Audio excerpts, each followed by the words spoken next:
Like I said in the last video, I was tweaking my part for the verse right up until I recorded it. The changes I made were small, but really important. Originally, I was going to play ghost notes on the snare on every of 3, but that just wasn't sounding as clean as I wanted it to sound. My own personal goal with these songs is to create a part that I'm already capable of playing so that I don't get stuck in here recording hundreds of takes and just getting burned out. Playing drums is fun and I want to keep it that way. So instead of a ghost note snare on the of 3, I replaced them with another hi-hat, which was easier for me to play but still sounded good.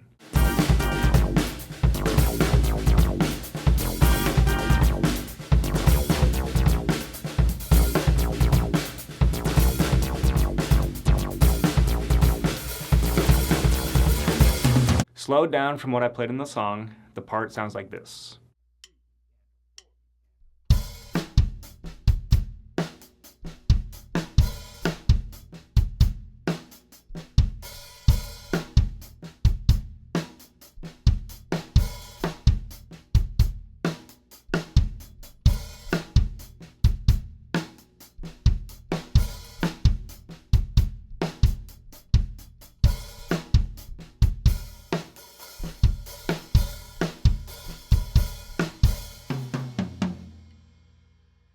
This part was very influenced by the song. I pretty much just followed it and tried to use my part to weave everything together. While the beat I'm about to show you has a lot of differences from what I played, I think my ability to play what I did comes directly from learning how to play this beat, which is called the Songo.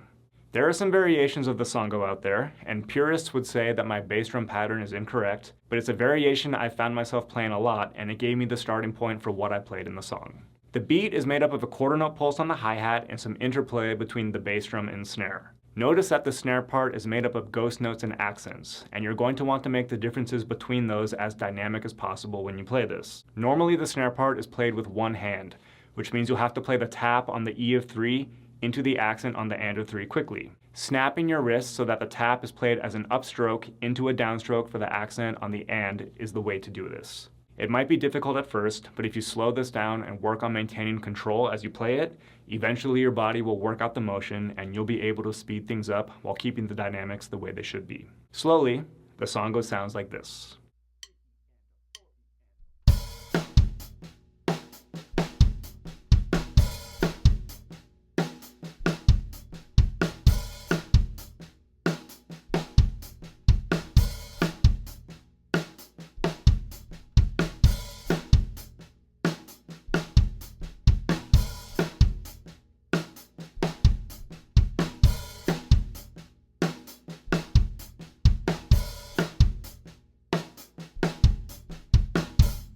Faster, it sounds like this.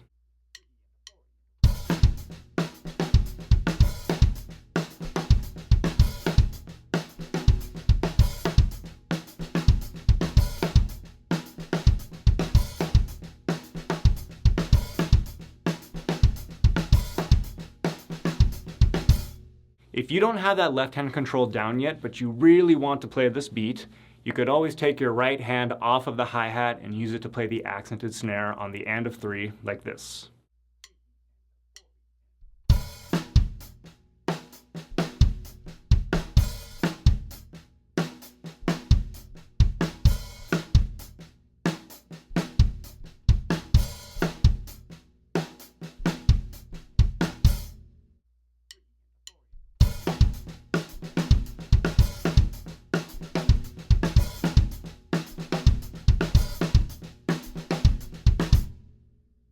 Even though most of the Songo is different than what I played in my part, the first beat and a half, all of beat 1 through the E of 2, is how I start each measure of my part. I have found that rhythm, a snare accent on the and of 1 with a bass drum on 1 and the of 1, to be a very useful way to get me started when I'm trying to come up with a part that doesn't have the traditional snare backbeats on 2 and 4.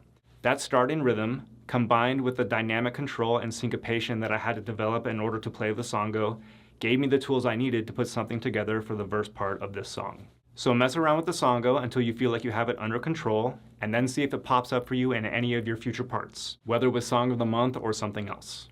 That's all for this lesson. See you next month.